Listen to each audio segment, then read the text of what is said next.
জুলাই গণ অভ্যুত্থানের turning point কোনটা? কখন এসে কোটা সংস্কার আন্দোলন বাংলাদেশের রাজনৈতিক পট পরিবর্তনের অভিমুখে চূড়ান্তভাবে ঘুরে যায়? তারপর থেকে আন্দোলনের গতি আস্তে আস্তে হাসিনা উৎখাতের দিকে অনিবার্যভাবে এগুতে থাকে। এই প্রশ্নটার দিকে আমাদের আজকে ফিরে তাকানো দরকার, কেননা সাম্প্রতিক রাজনৈতিক বিতর্ক এবং সামাজিক যোগাযোগ মাধ্যমে বৈষম্য বিরোধী ছাত্র আন্দোলনের উপরে সংঘবদ্ধ আক্রমণ করা হচ্ছে। আমাদের সেই প্রশ্নের সুরাহা করতে হলে ওই মুহূর্তটি আমাদের এখন খুঁজে দেখা দরকার। আসেন আমরা সেই মুহূর্তটি এখন আমরা খুঁজে দেখি। এই আন্দোলন যেদিন কোটা সংস্কারের স্তর পেরিয়ে আরো বৃহত্তর পরিবর্তনের দিকে অগ্রসর হতে শুরু করে, সেই দিন থেকেই আন্দোলনের ভেতর থেকে উচ্চারিত বিভিন্ন স্লোগানে হাজার হাজার তরুণ তাজা প্রাণ ছাত্র জনতা অকাতরে জীবন বিসর্জনের মধ্য দিয়ে বাংলাদেশের রাজনৈতিক ভবিষ্যতের একটা ঐতিহাসিক অঙ্গীকার আমাদের জন্য রক্তের অক্ষরে লিখিত হতে থাকে। হয়তো কেউ বলবেন এর শুরুটা সেই দিন যেদিন রাতে ছাত্রীরা বিদ্রোহী হয়ে তুমিকে আমিকে রাজাকার রাজাকার স্লোগান দিয়ে রোকেয়া হল এবং শামসুন্নাহার হল থেকে বের হয়ে এসেছিল। সেই রাতে যেদিন ছাত্রছাত্রীরা ঢাকা বিশ্ববিদ্যালয় হলগুলো থেকে খুনি হাসিনার পেটোয়া বাহিনী ছাত্রলীগকে ক্যাম্পাস থেকে তাড়িয়ে দিয়ে বিশ্ববিদ্যালয়কে প্রথম ফ্যাসিস্ট মুক্ত অঞ্চল হিসেবে নিজেদের দখলে নিতে পেরেছিল। হয়তো বলবেন সেই রাতের গর্ভ থেকেই অনাগত সেই বিপ্লবের জন্ম নিয়েছিল, কিংবা যেই দিন দুই হাত প্রসারিত করে আবু সাঈদের সাহসী বুকে পুলিশের গুলি বাংলাদেশের মানুষের মন থেকে সমস্ত জমাট ভয় আতঙ্ক বিলীন করে দিয়েছিল। সেই দিন থেকে যেদিনই হোক এই আন্দোলন অনিবার্যভাবে সেই টার্নিং পয়েন্ট থেকে বিজয়ের দিকে দৃঢ় আর অবিচলভাবে অগ্রসর হয়েছে। এই আন্দোলন 9 দফা থেকে 1 দফায় গড়িয়েছে। 5ই আগস্ট হাসিনা পালিয়েছে, তারপর বাংলাদেশে 3 দিন কার্যত কোনো সরকার ছিল না। সরকারবিহীন থেকে যে 3 দিন নানা চড়াই উতরাই পেরিয়ে প্রফেসর ইউনূসের নেতৃত্বে একটা অন্তর্বর্তীকালীন সরকার গঠিত হয়েছে। কিছুদিনের মধ্যে ভয়াবহ বন্যা, নানাবিধ অস্থিতিশীলতা সৃষ্টির তৎপরতা, ইন্ডিয়ার চাপ, আন্তর্জাতিক প্রোপাগান্ডা, প্রশাসনের অসহযোগিতা, এর মধ্যে দিয়ে বেশ কঠিন সময় পার করতে হচ্ছে তাদের। বিগত 2.5 মাস নানা অসঙ্গতি এবং বিভিন্ন সিদ্ধান্তের সমস্যা নিয়ে আমরা অনেকেই সমালোচনা করেছি। বাস্তব কারণেই প্রত্যাশার পারদ এত উপরে উঠেছে যে তাদের পক্ষে অনেক ক্ষেত্রেই তা পূরণ করা সম্ভব হচ্ছে না। কিন্তু একই সাথে আমরা আবার স্মরণ করিয়ে দিয়েছি এই সরকারের সফল হওয়া বাংলাদেশের রাষ্ট্রের অস্তিত্বের জন্য আবশ্যক। আমাদের ভবিষ্যৎ অভিযাত্রার ক্ষেত্র প্রস্তুত করতে হলে ফ্যাসিবাদের কবলে পতিত ধ্বংসপ্রাপ্ত রাষ্ট্র কাঠামো বিভিন্ন প্রতিষ্ঠানের মাধ্যমে দানবীয় ক্ষমতা চর্চার আয়োজনে মৌলিক অনেক কিছু বদল এবং সংস্কার সাধন করে রাষ্ট্রকে নতুন করে সাজাতে হবে। ফ্যাসিবাদের ধ্বংসস্তূপের উপরে একটা নতুন রাষ্ট্র গড়ার আকাঙ্ক্ষা এই বিপ্লবের পথে পথে বিপ্লবীদের কণ্ঠে অবিরত উচ্চারিত হয়েছে। জুলাই আগস্ট অভ্যুত্থানে শহীদের আত্মত্যাগে অর্জিত দ্বিতীয় স্বাধীনতায় যে অমিত সম্ভাবনার দ্বার উন্মোচিত হয়েছে তা বাস্তবায়নের জন্য দরকার জাতীয় ঐক্যমত সৃষ্টির একটা রাজনৈতিক রূপরেখা, যেই রাজনৈতিক রূপরেখা তৈরি করবে ফ্যাসিবাদ উত্তর বাংলাদেশ গঠনের সুনির্দিষ্ট অভিমুখ। সেই রূপরেখা আগে থেকে কেউ প্রস্তুত করেনি, কারণ অভূতপূর্বভাবে বাংলাদেশের বদলে যাওয়ার এই ঘটনা কোনো একটা বিপ্লবী রাজনৈতিক দল দিয়ে সংগঠিত বা সম্পাদিত বা সম্পন্ন হয়নি। জুলাই মাসের 1 তারিখ থেকে হিসাব শুরু করলে নানান বাঁক ঘুরে বিভিন্ন ঘটনা প্রবাহের উত্থান পতনের মধ্য দিয়ে 5 সপ্তাহে বিকশিত হওয়া নব উত্থিত এক অজানা শক্তি 15 বছর দীর্ঘ একটা ফ্যাসিস্ট শাসনের অবসান ঘটিয়েছে। খুনি হাসিনা সরকার এবং আওয়ামী লীগের কবর রচনা করা সম্ভব হয়েছে। ফেলে আসা 15 বছর ব্যাপী সংগঠিত অসংখ্য আন্দোলন, অজস্র আন্দোলন, সংগ্রাম, গণপ্রতিরোধের মধ্যে দিয়ে বিকশিত চেতনার পেছনে দেশের সংখ্যাগরিষ্ঠ মানুষের সংগঠিত হয়েছে। সেই কারণেই ফ্যাসিবাদ পরাজিত হয়েছে। বিএনপি, জামাত, হেফাজত সহ ডান বাম রাজনৈতিক দল, শক্তি, সংস্থা যে যখন যতটুকু রাস্তায় নেমেছে, প্রতিবাদ করেছে, স্লোগান ধরেছে, তা যত বড়ই হোক ছোটই হোক না কেন, সেটা উষ্ণতা এবং আভা দিয়েছে গণ অভ্যুত্থানের নবজাতক এবং জাতিকাকে, যারা এদেশবাসীর সামনে আজ এক অভাবনীয় জাতীয় ঐক্যের বার্তা বা আহ্বান নিয়ে হাজির হয়েছে। এই ঘটনা বিপ্লবাত্মক। এর সম্মুখে পূর্ব নির্ধারিত কোনো বিপ্লবী কর্মসূচি কারো কাছে ছিল না, কিন্তু বাংলাদেশের মানুষ ওই 5 সপ্তাহে নতুন এক প্রজাতন্ত্রের ঘোষণা রচিত হতে দেখেছে রাজপথে। সহস্রাধিক নাগরিকের জীবনের বিনিময়ে, হাজার হাজার কিশোর তরুণ যুবকের অঙ্গহানির বিনিময়ে, কয়েক লক্ষ মানুষের জীবন বিপন্ন হওয়ার ঝুঁকির বিপরীতে টকবগে উষ্ণ তাজা রক্তের অক্ষরে লেখা হয়েছে জাতির জীবনের নতুন অধ্যায়। রক্তে আগুন লাগা তুখোর স্পর্ধিত সেই আন্দোলন চলাকালে সমগ্র বাংলাদেশে উচ্চারিত শত শত স্লোগান থেকে মাত্র 7টার কথা আমি সকলকে স্মরণ করিয়ে দিয়ে প্রশ্ন রাখছি, এর মধ্যে কি নতুন বাংলাদেশ প্রজাতন্ত্রের ঘোষণার ইঙ্গিত পাওয়া যায় না? লাখো শহীদের বাংলায় বৈষম্যের ঠাঁই নাই, কোটা প্রথা নিপাত যাক, মেধাবীরা মুক্তি পাক। লাখো শহীদের রক্তে কেনা দেশটা কারো বাপের না।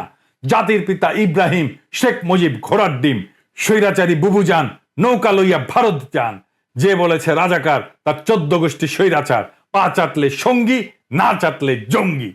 জাতির জীবনে এত বড় দিক পরিবর্তনকারী ঘটনার পরেও যারা মহাজাগরণের নবজামানার দিশা পায় না, তারা অন্ধ, বধির এবং অচল। এত বড় ঘটনার পরে বাংলাদেশের ভবিষ্যৎ অভিমুখ নতুন দিকে অগ্রসর না হয়ে পুরনো বৃত্তে ঘুরপাক খেতে হবে, সেটা জনতা মানবে না। সম্ভাবনার সীমা এবং আকাঙ্ক্ষার জমিনে অনেক বড় উল্লম্ফন ঘটেছে। এটাই বিপ্লব। এই নিরেট বাস্তবতাকে অস্বীকার করে যারা পুরনো রাষ্ট্রের কাঠামো অটুট রেখে আজ ক্ষমতার রঙিন ঘোড়ায় চড়ে এই বদ্ধভূমিতে হত্যাযজ্ঞের রক্তাক্ত প্রান্তর, এই ফ্যাসিবাদী জল্লাদের উল্লাস মঞ্চ আর শহীদের রক্ত নদীর তরঙ্গ পায়ে দোলে পার হতে চায়, তারা হাজারো শহীদের প্রতি অসম্মানী শুধু না, বিশ্বাসঘাতকতা করতে উদ্যত হয়েছে। বাংলাদেশের জনগণের জন্য এই নরবরে রাষ্ট্রকে পুনর্গঠিত করার জন্য ৭১ পরবর্তী আর একটি দুর্দান্ত সম্ভাবনা বিনষ্টকারী হীন স্বার্থ সংশ্লিষ্ট সংকীর্ণ পদক্ষেপ হিসেবে এই পদক্ষেপগুলো চিহ্নিত হয়ে থাকবে ইতিহাসে। ফ্যাসিবাদী সরকারের ব্যাপক নির্যাতন, নিপীড়ন, দমনকে রুখে দাঁড়িয়ে হাজার হাজার মানুষের খুন, জখম, রক্তক্ষরণে ভীত না হয়ে, পিছু না হটে, দমে না গিয়ে দেশবাসী পর্যায়ক্রমে এগিয়ে গেছে গণ অভ্যুত্থানের দিকে, বিপ্লবের দিকে। স্বতঃস্ফূর্তভাবে জনতার জবান থেকে উচ্চারিত হয়েছে নতুন নতুন জবাব, সংকল্প এবং পথ নির্দেশিকা। আজ আবার একটু স্মরণ করে দেখুন কত শক্তিশালী, কত সুচিন্তিত এবং সুগঠিত ছিল সেই সমষ্টিগত জ্ঞান বা রাজপথের প্রজ্ঞা। আমি কে, তুমি কে, রাজাকার রাজাকার, খুন হয়েছে সাইদ ভাই, খুনিরে তোর রক্ষা নাই, বুকের ভেতর অনেক ঝড়, বুক পেতেছি গুলি কর। শেখ হাসিনার অনেক গুণ, পুলিশ দিয়ে করেছে খুন, সীমান্তে মানুষ মরে, বিজেপি কি করে? আমার টাকায় খায় পরে, আমার বুকে গুলি করে, তোর কোটা তুই নে, আমার ভাইরে ফিরায় দে, লাশের ভেতর জীবন দে, নইলে গদি সাইরা দে, এক দফা এক দাবি, খুনি হাসিনা কবে যাবি? তারুণ্যের সম্মিলিত এই চিন্তা যে কত বড় নতুন শক্তির আবির্ভাব ঘটিয়েছে, এটা যারা বোঝেন তাদের আর পেছনে তাকানোর দরকার নেই। যে কোনো মাত্রায় ঝুঁকি নিয়েও তারা আবারও বিজয়ী হতে পারবে।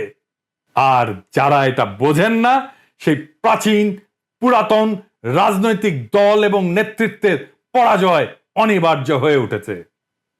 বাংলাদেশের জনমানুষের আকাঙ্ক্ষা এবং অভিব্যক্তিগুলোর দিকে ফিরে ফিরে তাকিয়ে জুলাই আগস্ট বিপ্লবের মানুষের স্বপ্ন, স্বাদ এবং ইচ্ছা ধারণ করে নতুন রাজনৈতিক বন্দোবস্তের একটা রূপরেখা প্রস্তাব করা সত্যিকার অর্থেই বাকি রয়ে গেছিল।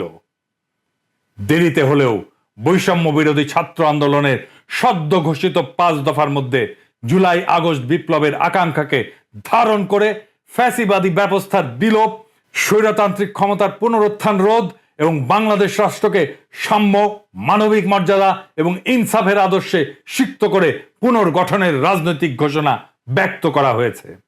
আমরা দেশবাসীর পক্ষ থেকে ছাত্র সমাজকে এই জন্যে অভিনন্দন জানাই। 22 অক্টোবর ঘোষিত ছাত্র জনতার 5 দফা দাবির মধ্যে ছাত্রলীগকে সন্ত্রাসী সংগঠন হিসেবে নিষিদ্ধ করার দ্বিতীয় দফাটি ইতিমধ্যেই পূরণ এবং বাস্তবায়িত হয়েছে।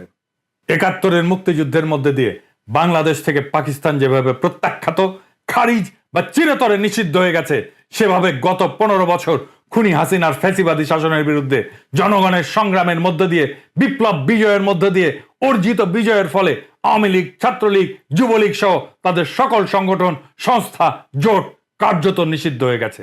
এখন অবস্থিত সরকারের কর্তব্য হচ্ছে এর আইনগত ভিত্তি তৈরি করা। যেভাবে ছাত্রলীগ নিষিদ্ধের আইনগত ভিত্তি তৈরি করেছেন, বাকিগুলোর ভিত্তিও আপনারা তৈরি করবেন এবং বাস্তবে তার প্রয়োগ ঘটাবেন। বৈষম্য বিরোধী ছাত্র আন্দোলনের পঞ্চম দাবিটি আগামীকালই পূরণ করা সম্ভব। এখনো কেন বিগত 3টি নির্বাচন, 2014-এর ফাঁকা মাঠের নির্বাচন, 2018-র নৈশ ভোটের নির্বাচন, 2024-এর দামি নির্বাচন, এই সংসদ নির্বাচনকে কেন অবৈধ ঘোষণা করা হচ্ছে না? এই বিলম্বের কারণ একেবারেই বোধগম্য নয়। এই 3টি নির্বাচনে যারা বিভিন্নভাবে অংশ করে জাতির সাথে বেইমানি করেছেন এবং রাষ্ট্রের হাজার হাজার কোটি টাকা বিনষ্ট করেছেন, তাদের সকলকে অবশ্যই শাস্তি পেতে হবে। ফ্যাসিবাদী মুজিববাদী সংবিধানের রাষ্ট্রপতি চুপ্পুকে এই সপ্তাহের মধ্যে পদচ্যুত করার যেই দাবিটি এখন ছাত্রদের তুলতে হলো, তা প্রারম্ভেই বাস্তবায়ন করা ছিল রাজনীতিক এবং সংশ্লিষ্ট শিক্ষকদের কর্তব্য। এই দায়িত্বটুকু পালন করার কথা যথাসময়ে যাদের মনে থাকে না, তারাই গত 53 বছর ধরে বিভিন্ন পর্যায়ে একইভাবে বাংলাদেশ পরিচালনা করেছেন। কখনো ক্ষমতার মসনদে বসে, কখনো বিরোধী দলে অবস্থান নিয়ে। এরা অভিন্ন স্বার্থের অল্প বৈধ, স্বল্প অবৈধ নানান ভাগ বাটোয়ারার অংশীদার। বিচারক হিসাবে পুরা চাকরি জীবনে যেই বিচারক ঘুষ না নিয়ে একটা রায়ও লেখেনি, সেই আমাদের রাষ্ট্রপতি। ছি ছি, কি লজ্জা! সেই রাষ্ট্রপতি নামের কুলাঙ্গার, নির্বীর্য, শক্তিহীন, তাই সে থাকুক। এই আবদার, এই যুক্তি যারা দেয়, তারা কি ভুলে গেছেন শহীদারা যে বীরত্ব দিয়ে জাতির মাথা উঁচু করে দিয়ে গেছেন হিমালয়ের মতো? সেই শিরকে, সেই মস্তককে আপনি মর্যাদা শেখাচ্ছেন না, শেখাচ্ছেন সুবিধাবাদ। সেই উন্নত শিরকে আপনি ধুলায় মিশিয়ে দিচ্ছেন, শেখাচ্ছেন চুপ্পু যেহেতু শক্তিহীন, তাই তাকে দিয়ে কাজ করিয়ে নাও। ও ঘুষ ছাড়া একটা রায় লেখেনি। 2টা রাষ্ট্রে তার বিপুল সম্পদ। তার রাষ্ট্রপতি হওয়ার শুধু নৈতিক নয়, আইনি ভিত্তিও নাই। তাকে ডিস্টার্ব দেওয়া যাবে না। এই আবদার যারা করেন, তারা আগামী প্রজন্মকে কি শেখাচ্ছেন? তারা বাংলাদেশকে কোথায় নিয়ে যেতে চান? এই পথটাও সে বাগিয়েছে সংবিধান লঙ্ঘন করে। সাংবিধানিক পদের দায়িত্ব শেষে সবকিছু অগ্রাহ্য করে জুটিয়েছিলেন লাভজনক পদের চাকরি, তাও নিকৃষ্ট লুটেরা এস আলমের দখলকৃত ইসলামী ব্যাংকে চাকরি। এরপর আর এক ধাপ গিয়ে আবার দেশের সর্বোচ্চ সাংবিধানিক পদ রাষ্ট্রপতির আসনে বসছেন। আমারও প্রশ্ন, এমন একটা দাগী অপরাধীকে কেন পুষতে হবে এই বদলে যাওয়া বাংলাদেশকে? আপনারা উদ্দীপ্ত ছাত্র জনতাকে, যারা রক্ত দিয়ে স্বাধীনতা কিনেছে, তাদের শেখাচ্ছেন চুপ্পুকে মেনে নিতে হবে। ওরা মানবে? কখনো মানবে না। ছাত্রদের চতুর্থ দাবিটি সবচেয়ে গুরুত্বপূর্ণ। 5ই আগস্ট বা 36শে জুলাইতে যে প্রোক্লামেশন অফ রিপাবলিক বা প্রজাতন্ত্রের ঘোষণা করাটা জরুরি ছিল, সেটা না করা ভুল হয়েছে, কিন্তু বিলম্ব করাটা অপরাধ হবে। উপরন্ত যে সুযোগ এখনো হাতছাড়া হয়নি, সেই শুভ কর্মটি সম্পাদন করতে দেরি করা হচ্ছে কেন? মুজিববাদের সংবিধান অর্থাৎ 72-এর যে জঞ্জালটি বাতিল করে দিয়ে নতুন করে দেশের জন্য একটা গঠনতন্ত্র লেখার তাদের প্রথম দাবিটি খুবই যৌক্তিক। প্রণেতাদের জাতিগত সংকীর্ণ দৃষ্টিভঙ্গির কারণে 72-এর সংবিধান সূচনা লগ্নেই বিতর্কিত হয়ে যায়। উপরন্ত শুরুতেই এতে দেশের জনগণের কোনো অংশগ্রহণ বা এর সাথে কোনো সম্পর্ক ছিল না। সাধারণ মানুষের মতামতকে কখনোই গ্রাহ্য করেনি তৎকালীন খুনি মুজিব সরকার। সবচেয়ে বড় যে অভিযোগ, তা হচ্ছে এই মোটা গ্রন্থটি গত 52 বছরে বাংলাদেশের মানুষকে বারে বারে বিভক্ত করেছে, ঐক্যবদ্ধ রাখতে পারেনি, অধিকার হরণ করেছে। আর যারা নানান সময় বিভিন্ন সংশোধনী এনেছেন, তারা তাদের ভুলভ্রান্তির জন্য দেশের মানুষকে শুধু কষ্টই দিয়েছেন, কখনো জনগণের কাছে করজোরে ক্ষমা চাননি। এটা দিয়ে যে বাংলাদেশকে আর এগিয়ে নেওয়া সম্ভব না, এ দিয়ে যার কোনো কাজ চলছে না, সেটা এখন প্রতিষ্ঠিত সত্যে পরিণত হয়েছে। জুলাই আগস্ট বিপ্লবে অংশগ্রহণকারী সমস্ত রাজনৈতিক দল এবং শক্তির মধ্যে ছাত্র জনতার 5 দফা দাবির ভিত্তিতে একটা দৃঢ় জাতীয় ঐক্য সৃষ্টি করা জরুরি। তা না হলে এই সকল দাবিকে কেন্দ্র করে আস্থাহীনতা, অবিশ্বাস এবং বিভক্তি বাড়বে এবং তা আরো বড় হয়ে উঠবে। আর এই অনক্যের সুযোগ নেবে দেশ লুটপাটকারী, কায়েমি স্বার্থবাদী, ব্যবসায়ী, রাজনৈতিক, সামরিক, বেসামরিক আমলারা। দেশীয় এবং আন্তর্জাতিক বিভিন্ন গোষ্ঠী যারা পুরনো বন্দোবস্তকে বজায় রাখতে পারলে তাদের রাজনৈতিক, অর্থনৈতিক, সামরিক এবং সাংস্কৃতিক আধিপত্য অটুট রাখার, সুরক্ষিত রাখার সুযোগ পাবে, তারাও খুব সক্রিয়। ওরা শুধু ক্ষমতার হাত বদলের একটা নির্বাচনী বৈতরণী ছাড়া এখন আর অন্য কোনো কিছুই করতে দিতে ইচ্ছুক নয়। নিজেদের গণবিরোধী, হীন এবং অসৎ উদ্দেশ্য সাধনের জন্য ওরা ছাত্রদের সাথে সুপরিকল্পিতভাবে রাজনৈতিক দলগুলোর দ্বন্দ্ব এবং অবিশ্বাসকে উস্কে দিচ্ছে। তরুণ নবীন ছাত্র নেতৃত্বকে হেয় করা হচ্ছে, অন্যায়ভাবে তাদের আক্রমণ করা হচ্ছে। বানোয়াট তথ্য, ঘটনা, পরম্পরাবিহীন অসংলগ্ন কাহিনী বানিয়ে নানাবিধ আজগুবি বয়ান চালু করেছে ক্ষমতা লোলুপ একটা গোষ্ঠী।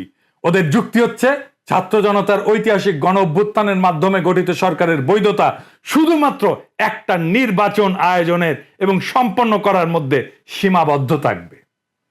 অন্য কোন সংস্কারে হাত দেওয়ার কর্তৃত্ব এই অন্তর্বর্তীকালীন সরকারের নেই। আমরা এইটা মানি না, বাংলাদেশের জনগণ এইটা মানে না। বাংলাদেশের জনগণ একটা নতুন রাষ্ট্র তৈরি করবে, সেই পথে হাঁটছে। এই আন্দোলনের প্রত্যেকটা পদক্ষেপ, প্রত্যেকটা স্লোগান এবং প্রত্যেকটা শহীদি রক্ত যে স্বপ্ন লুকিয়ে আছে তা কেবলমাত্র নতুন এক বাংলাদেশের প্রত্যাশা না, বরং একটা সুস্থ, সাম্যভিত্তিক, ন্যায়নিষ্ঠ রাষ্ট্রের আকাঙ্ক্ষা। আমাদের যাত্রা এখানেই শেষ না, আমাদের যাত্রা নির্বাচন না, বরং এইটা শুধুমাত্র শুরু। বাংলাদেশ যেই পথে আগাচ্ছে তাতে অতীতের অন্যায় এবং অবিচার থেকে শিক্ষা নিয়ে একটা ঐক্যবদ্ধ জাতি গঠনের পথ চলা ছাড়া আর কোনো বিকল্প নাই। ফ্যাসিবাদ বিরোধী চেতনায় উজ্জীবিত হয়ে আমাদের নতুন প্রজন্ম একটা শক্তিশালী ভিত্তি গড়ে তুলেছে, যা আমাদের ভবিষ্যতের স্থিতিশীলতার প্রতীক হয়ে উঠবে। এই সংগ্রামের ধারাবাহিকতায় সাম্য, মানবিক মর্যাদা এবং ইনসাফের আলোয় আলোকিত বাংলাদেশ গড়ে তোলার প্রতিশ্রুতি আমাদের অটুট রাখতে হবে। ছাত্রদের এই দাবির পাশে সমস্ত শক্তি নিয়ে দেশবাসীকে দাঁড়ানোর আহ্বান জানাচ্ছি।